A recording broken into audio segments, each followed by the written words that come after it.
Love's beautiful, but let's be real, it's not always easy. It can bring out our deepest fears, our strongest desires, and sometimes our most confusing patterns.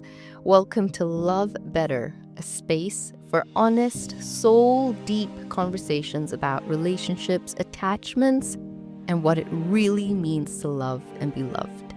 I am Shasmin Bank, and if you've ever questioned why love feels so complicated, you are not alone. Let's unpack this together. Why does it feel like we love each other, yet this relationship feels so trapped? And this is what we commonly know as the anxious and avoidant trap. And I know a lot of people out there talk about the anxious and the avoidant as almost a relationship that eventually cannot work, or a lot of people end up looking for help when the relationship is failing. But you have to be able to remember that the trap really is about your childhoods that have you both locked up into patterns and cycles and loops, that both of you are looking for love and you both are looking for connection, but you're doing it in a way that keeps both of you not open and coming closer to understanding each other. But the trap very much is the trap around yourselves as individuals, the trap of your own childhoods, the trap of your own core wounds, the trap of your patterns that keep you both trying to look for love in a very unhealthy way, that either has one partner feeling like they're exhausted from trying to do anything and everything to have a relationship work, even at the cost of losing themselves. And it has one partner feeling that they have to pull away and create a sense of space to be able to keep the relationship alive. And now I know a lot of people would be thinking that why would an avoidant want to create space, and how is that safe? Well, very much for avoidants that really do not want to lose the partner that they have. They view space as safety. It's safety because in this space, no damage can be done. In the space, they recognize where their shortcomings come in, where they are not so emotionally proficient and they cannot provide the connection and the deepness and the level of intimacy that their partner very much would want. And that would be a more anxiously inclined partner. And so an avoidant almost feels, if we keep a bit of distance, then I'm almost not letting you down. Because in this distance, I can feel safe and feel like I'm good enough, and you won't leave me because I'm giving you the best I can from a distance. And the avoidant doesn't really understand that somebody who's anxiously inclined, that little space triggers their nervous system. Because you're always hypervigilant for that space. You're always hypervigilant to the tone, to the drop in the mood, to them not being as close, cuddly, affectionate as they were yesterday. And when they pull away a little bit today, or they go into their own pattern of needing to regulate their nervous system with a bit of distance, the anxious person's nervous system flares off, and it flares off thinking, I'm going to be abandoned, I'm not loved, they do not care for me anymore. And so you end up in the first cycle and the first trap where at first the relationship feels flawless. It feels so easy because the avoidant person gives the anxious person everything they need. And the avoidant person is playing at their most vulnerable in the beginning of the relationship because they really want to be seen. They really want to be loved. But they can almost feel that, what if I show too much, or what if I show all of me? And then at some point, this anxious partner pulls away. And they're only going to play that pattern from what they saw when they were growing up. Growing up, they also had to work to be seen. They also had to do to attain value and praise. But that was very more in the successful line of being the class star hero, or being the hero in the family, or the child with the great grades, or the child that performed so well and made the parents feel so proud. An anxious person had to receive love by doing as well, but very often they did, the caretaking. They were the parent to the parents. They were the therapist to the parents. They were almost the wise one in the family that would give advice at such a young age. And everyone thought, this person is so mature. But that's when the anxious person got seen for doing as well. So both anxious and avoidant both got seen, recognized, and loved, but doing things in two separately, completely different ways for love and connection. The avoidant person saw that connection doesn't come so easy, but praise does. And that's why an avoidant person is so inclined to be very defensive and really spot out when someone's very critical of them. And the anxious person is very inclined to having received love and warmth when they were performing in a role that did well for the family, that served somebody else. And so when both these beautiful entities come together, your two inner children that are looking still for a parent's validation, you're still looking to be seen, you're still looking to be loved. And the trap falls in when there's an exhaustion in your inner child because your partner is just not loving you the way you needed your parent to love you. And when you were younger, you almost could not pause to be able to tell your parent, this is how I need to be loved. This is how I'm feeling. These are the things that I'm going through to get your love, and I need that to stop. I need you to be able to love me in this way. We couldn't articulate that as young adults, young children in our adolescence. And therefore, that's why even as adults, we are not so open with our needs. We don't know how to articulate them so well. So you almost end up in a trap of two inner children that are longing to be seen and longing for this love and hoping that their partner will be able to recognize this deep wound within them and save them and almost fix it. And so I know that a lot of people will consider the anxious avoidant a trap that ends in one person having their heart broken or two people staying together for a very long time, not understanding how to get out of the trap. Because you end up really in survival mode. And the survival mode is very much where one partner will be constantly self-sacrificing to keep the relationship afloat. One partner will constantly be the glue for that relationship to survive. One person will put their entire life, dreams, wants, and needs to a halt. Because if they could almost get this relationship to be perfect and to be seen in such a beautiful light, and for the avoidant partner to value the sacrifice that's made to keep this relationship where it is or give this relationship the life it needs, then the avoidant partner will almost stop in their tracks. And the anxious hope is that they will finally be seen again for what they've had to sacrifice in order to receive love.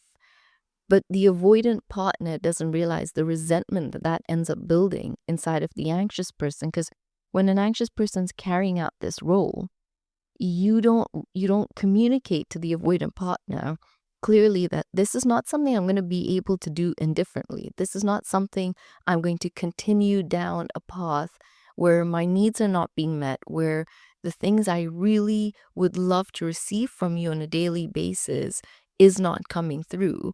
The anxious partner never voices that out of the fear the avoidant partner will pull away and run.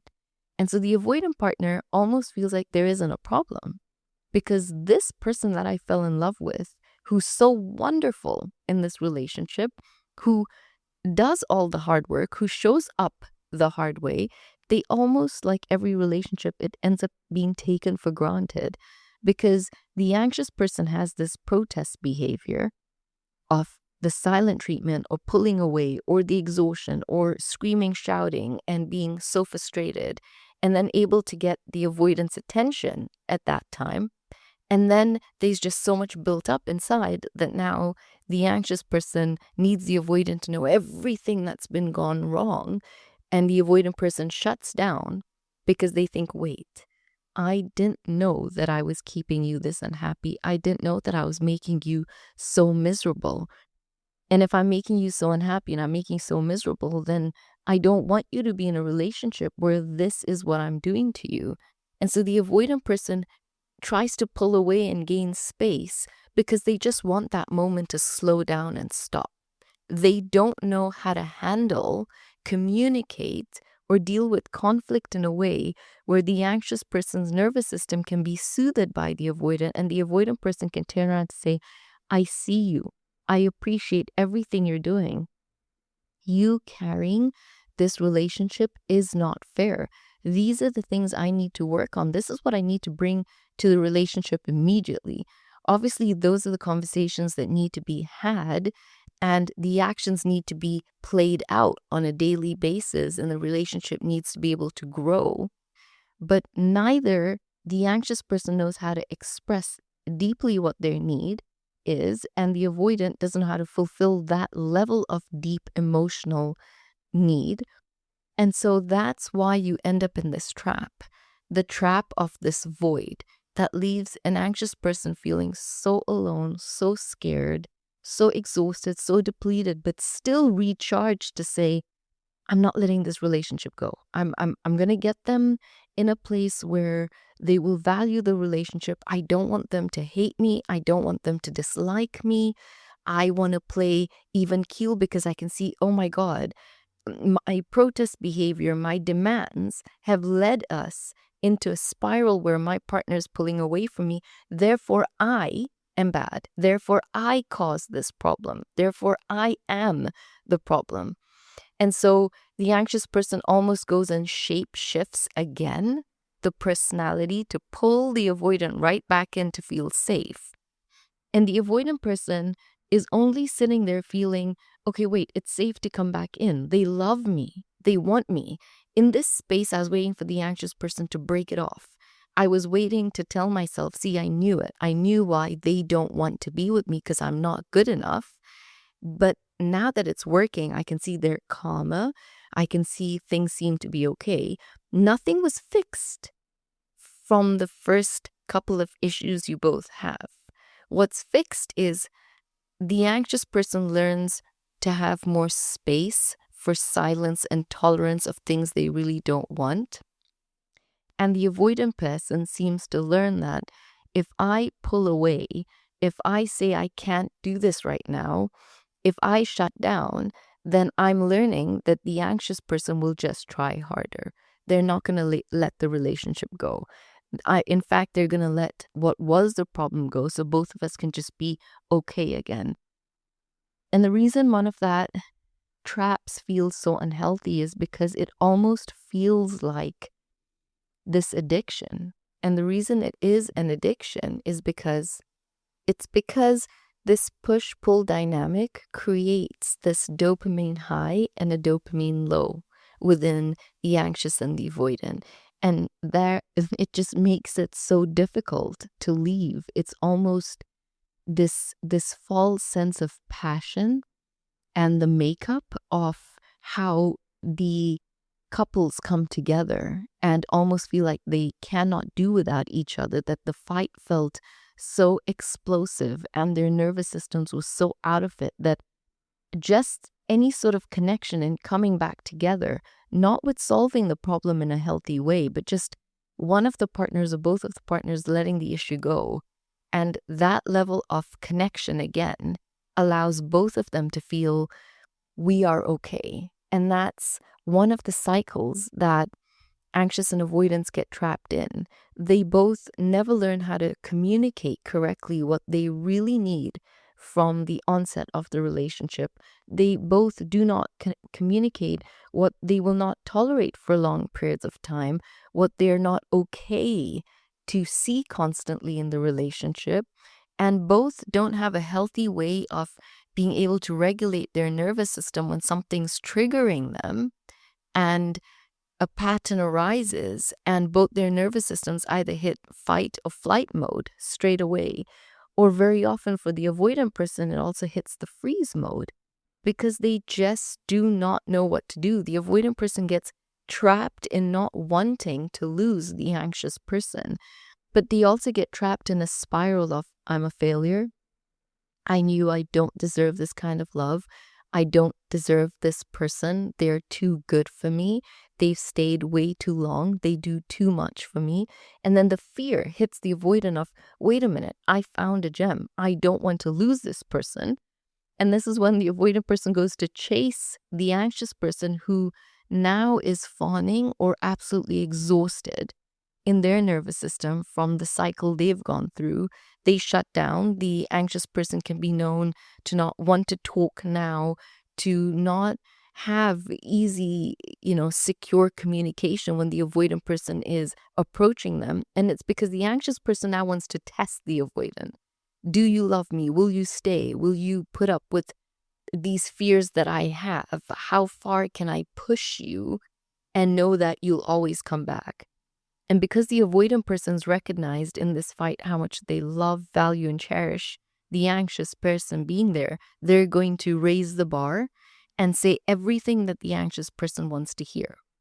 But the problem is they don't do everything that the anxious person hears.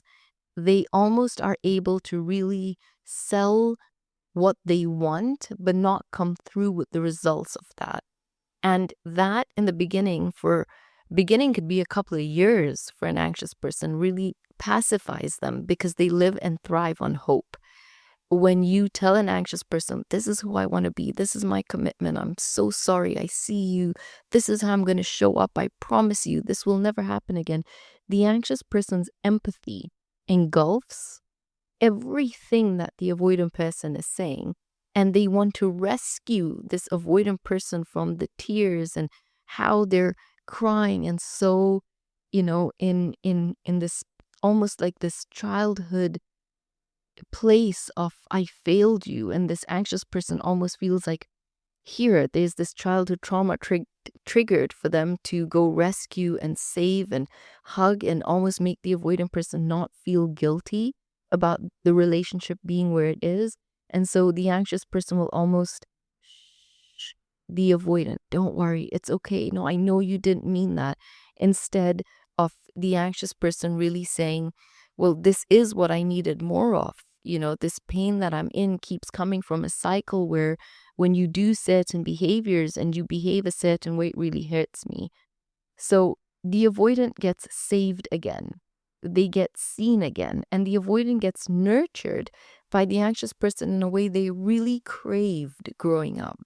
Growing up was very lonely for them. They were so reliant on themselves. They were, the child that when they wanted that emotional hug, the emotional kisses, to be held, instead they were patted on the back and told to be better. They were not allowed to cry. They were not allowed to show emotion. All of that was weakness.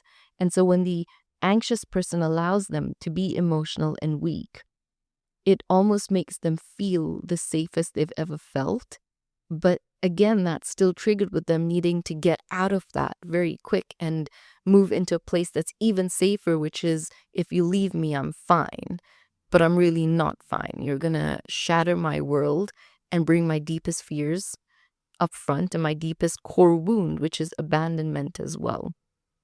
So one thing to be able to remember is this cycle can be very, very painful for both the avoidant and the anxious person that are going through it. The push-pull dynamic that feels like passion but has zero connection can be really painful to be in. When the avoidant and the anxious person begin their relationship, they're almost experiencing this really, really beautiful honeymoon stage. This honeymoon stage is where, an anxious person feels, I found someone that just loves me.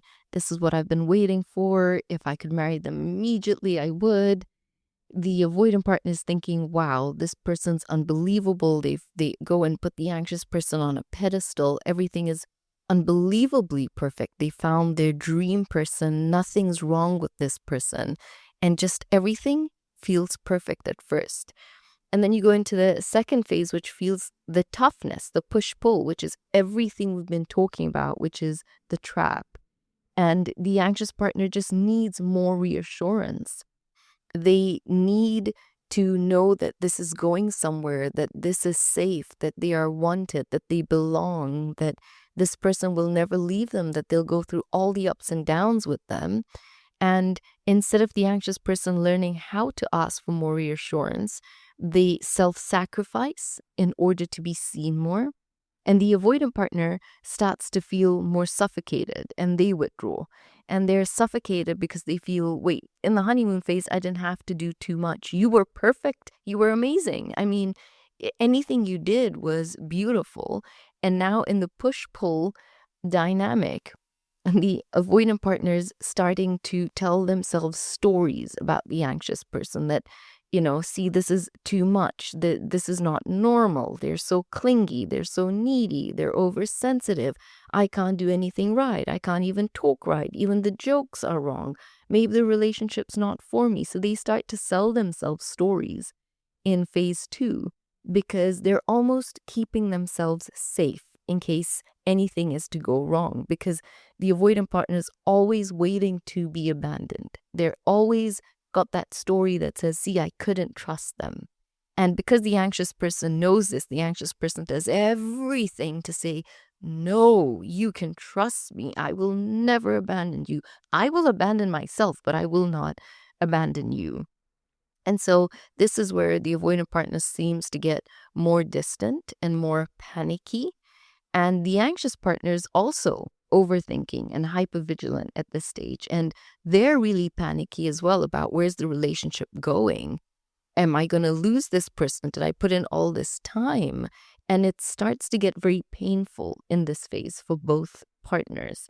The avoidant person obviously can switch off more on the pain and not live so much in the emotional pain of their heart, but become very logical in their mind. And the anxious person is almost trapped, feeling the pain and loneliness in the relationship. And then you can have phase 3, which ends up being the breaking point. And obviously, either the anxious partner here is feeling so rejected, so unloved, and very confused because the anxious person feels everything I do, everything I give you, how is it not enough? How is it not enough to get me to be the number one in your life? How come your friends are still not the number one? How come your hobbies are still the number one? How come your work is still the number one when none of those areas sacrifice themselves or show up for you the way I do? So it's like a challenge for this anxious person to be able to do anything and everything at the detriment of themselves, to be above all the other hobbies, people, friends, and family in the avoidance life.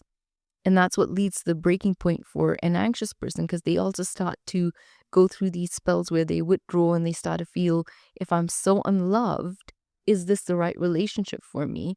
And the avoidant person feels that and starts to feel more pressured and overwhelmed to work on this relationship, and they really just do not know how.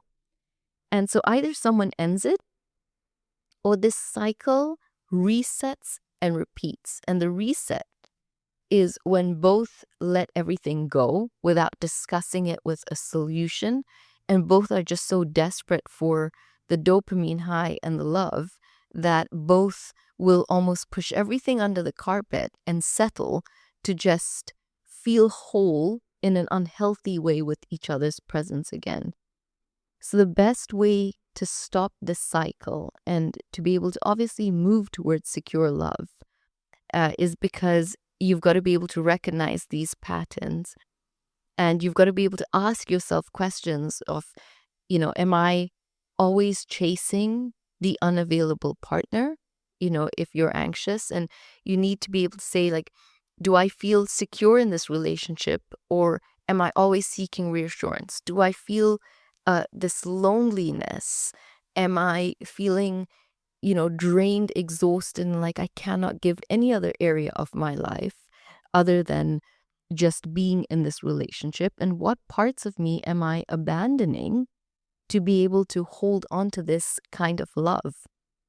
If you're an avoidant, obviously you want to, question, do I push people away when they get too close? Why do I do that? How can I come into a place where being close is safe? Where in this relationship have I been vulnerable and no one has taken advantage of that vulnerability? In fact, where in the relationship have I been vulnerable and actually received more love from my partner because they thrived on being able to connect with me at that level of vulnerability. So when I'm vulnerable, why is it that I pull away? Why does space feel safer for me? What am I really doing in that space? Am I switching off? Am I switching the TV on? Am I going out for a hobby? Am I going out for drinks with friends? Am I going to forget? Or in the space, am I using that to really work on myself and ask myself the right questions because I really value the partner I have in my life and I want to make this relationship work so that I can teach my anxious partner when I pull away for space, it's not negative. It's used to reflect and actually come back and cherish the relationship and pour in what I thought and then grow together by saying, where else could I show up to be more vulnerable? Where else can I communicate better? How can I, work with my nervous system that when I'm needing space, I can still regulate myself enough to want to come back and understand you'll be there and you're not going to walk away. So it really comes to being able to understand the nervous system and its role in attachment styles, which is something we'll definitely be discussing on this podcast as well. But anxious partners need to be able to learn how to self-soothe. So instead of relying on your partner for reassurance and constant validation, it's really being able to understand the story you say to yourself and being able to put your hand on your heart and being able to say, I am okay. I'm safe in this moment. Nothing is wrong. The story I'm making, I'm making it bigger and worse than it actually is. And I need to pause and take a moment to recognize what happened versus what I'm making it look like happened are two different things. What happened is we've got into a disagreement and an argument. What I'm making it look like is it's over, the relationship's over, I'm never going to find love, I'm always going to be alone. So there's the story and how we make it worse and just what happened in the moment. Avoidant partners should learn to sit with the intimacy and communicate their needs instead of withdrawing. So obviously, the avoidant partner needs to be able to learn when I withdraw, I look for safety with myself. So I'll normally do something to connect with myself. But instead, how can I sit in the discomfort with my partner and learn to build connection with them? So the anxious person needs to almost learn how to take space to regulate their nervous system. And the avoidant partner needs to learn how to take space with their anxious partner and be comfortable to regulate with their partner, because there really is nobody more safer to do it than with somebody that truly loves and sees you for who you are. One of a beautiful exercises both of you could practice would be, sitting across each other and putting your hands on each other's hearts and looking in each other's eyes and matching your breathing. So you just both start to breathe and feel very comfortable sitting cross-legged across each other and just look into each other's eyes and really just breathe and look into the gentleness and the softness of the person in front of you. Almost be able to see them in their most vulnerable state and just send so much love across to this person. If your partner is not willing to do this exercise with you, it's really something very beautiful you can do it yourself. But by putting your hand on your heart, closing your own eyes, and being able to breathe into your heart and really bring a lot of safety to that little inner child that's in your heart, and really letting them know that you're very present and very much there for them and that everything is okay, that you feel sometimes disaligned, and finding alignment in your heart really calms your nervous system down. You could also try a beautiful hot shower or going for a tub and just finding different techniques that allow your nervous system to be able to calm down and giving yourself sometimes a good 30 minutes if you've had an argument with your partner to really soothe your nervous system so you come back in a more regulated way and you can really show up in a more secure way to have a better conversation with them. But the most important thing to remember that, healing it's not about changing your attachment style overnight. It's never going to happen overnight. It's just about being able to make choices that support more emotional safety and create real intimacy between the two of you. So next week we'll probably dive so much deeper into, how our childhoods could have shaped, the love that we experience right now. But for now, I want you to be able to remember that just because you're in an anxious and avoidant relationship and going through this cycle or this trap, to be able to break free means it takes one person to be able to say, I can see the cycle that we're in. I can see when I'm feeling distance and it triggers me to feel I'm being abandoned, and then I'm going to start chasing you. And it's for the avoidant to be able to recognize when you're chasing me, I don't need to run. In fact, I need to sit in the discomfort of being there and understanding what is it that you're looking for in my love right now? Is it a hug? Is it a kiss on the forehead? Is it just 5 minutes of my presence? Is it just me being able to listen to a fear that might be coming up for you and being very present to hearing that and validating how scary that might be feeling for you right now. And the avoidant recognizing they really have a power in helping the anxious person work through their nervous system. And they have a power with the anxious person in their presence, because the anxious person is soul searching the avoidant to be present and so very there for them. And if the avoidant took this on as a challenge and said, can you believe how beautiful it is that my anxious partner relies on me for that depth of love and that depth of security? It only means that I have it within me to give to them. And I have to sit through the discomfort and the challenges and question my core wounds and patterns that show up to be able to say, okay, what is going on within me that makes me feel giving this to them feels scary or would be taken advantage of, or I cannot trust that they won't use that against me, or it might not be enough. Or what if it is enough for now and then it's not enough later? So it's to play out all these extra stories that we have in our heads versus what's really happening in the relationship. And an avoidant anxious relationship actually has so much to offer each other. The avoidance space and independence is really something that the anxious person can truly learn from. And the anxious person's depth of empathy and passion for intimacy and connection is something that the avoidant can really, really look for. So I just wanted to really discuss this episode because I get so many questions with people feeling so lonely that, I really do love my partner and I don't want to lose them. But social media shows me that if I'm in this trap, it's toxic and I should walk out. But the first step is being able to recognize where your nervous system's going wrong, the stories you're making up in your head, how you're driven by your core wounds, and how you could be projecting that onto a partner that has no idea.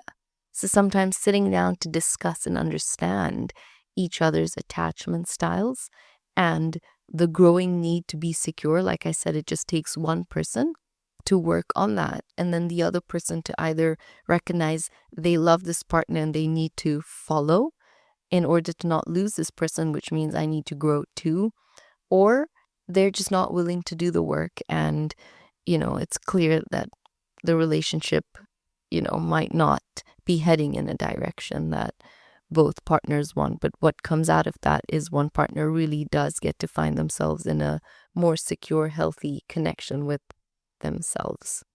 I really hope that this brings more clarity to the anxious avoidant trap and understanding it's not a death trap, but it's a trap, again, of just habits and patterns that can really leave us so hurt.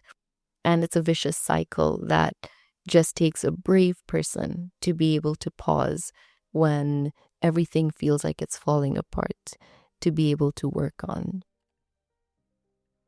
So if you are someone feeling so anxiously attached right now and your heart's hurting, I just want you to be able to do that exercise and remember that the safety is all within you. You hold it.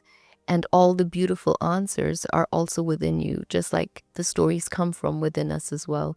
But it's being able to love that inner child that doesn't feel safe and feels like you're abandoning them. And for you to be able to integrate and be whole with your inner child, to know that together, that wholeness is what you want to bring into the relationship. It's not that your partner will make you whole, but it's that you come, fully aligned with yourself and wanting to grow with them even more and make more mistakes with them and not get it right and go through the ups and downs, but do it from a point where it's not about the perfection of being amazing in your communication, but it's about, striving in conflict to not leave the other person feeling alone or like it's a one-sided relationship. The goal of, an anxious and avoidant is to be able to really learn that communicating needs from a very calm, regulated nervous system allows the other person to feel like they want to contribute to the relationship and not feel defensive and deflect and push back instead of being very present to pain. So I hope this episode helped you, and please feel free to comment and let me know how you're feeling and where you are in your relationships and what you would love for me to talk about more. Thank you so much for listening to this episode. Thank you for spending this time with me on Love Better. If this episode resonated with you, share it with someone who could use a little more love today. Don't forget to subscribe so we can keep growing together. You can find me on your socials, Instagram at Shazman Bank, TikTok at Shazman_Bank. And I'd love to hear your thoughts and really connect with you more. Until next time, take care of your heart and remember you are worthy of love that truly feels like home.